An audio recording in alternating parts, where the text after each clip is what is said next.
Kuyovim farzandli bo'la oladimi, yo'qmi, shuni aniqlab berasan. Menga merosxo'r kerak. Meni bitta-yu bitta qizim bor.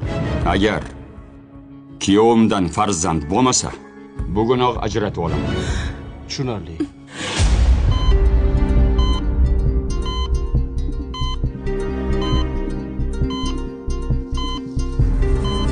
Doktor, qarang.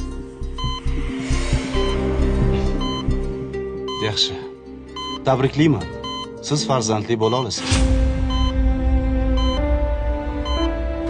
Doktor, yangilikni o'zim aytaman.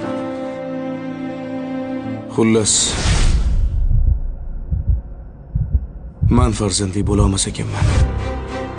Mana nima degandim? Qizim, bu bironta farzandni dunyoga keltira olmasa, bunaqa erri nima keragi bor? Ey qizim, ko'zingni och. Menga merosxo'r kerak.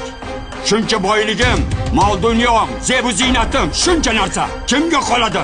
Sen bitta-yu bitta qizimsan. Bugunoq ajrashasan. Gap tamom vassalom. Yo'q. Dada, iltimos, hayotimizga aralashmang. Biz baxtlimiz. Men erimni yaxshi ko'raman. Bizga bir so'm pulingiz kerak emas. Bir umr befarzand bo'lishga ham roziman. Keting, iltimos, dada. Keting. To'xtang.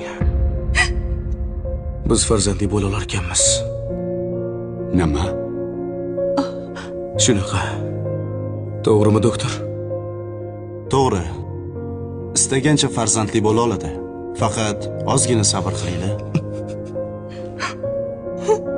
Shuncha yildan beri erkaklik g'ururimni oyoq osti qilib keldingiz. Chidadim. Ana endi ko'rishing. Men ham erkak ekanmanmi? Qizingiz gaplarini eshitdingiz. Bizga rostdan ham sizga bir so'm pulingiz kerak emas. Biz shundoq ham baxtlimiz. Siz undan ko'ra merosim kimga qolarkin deb emas, men ham nevarali bo'lay Alloh deb duo qiling. Shunda to'g'ri niyat qilgan bo'lasiz. Ketdik.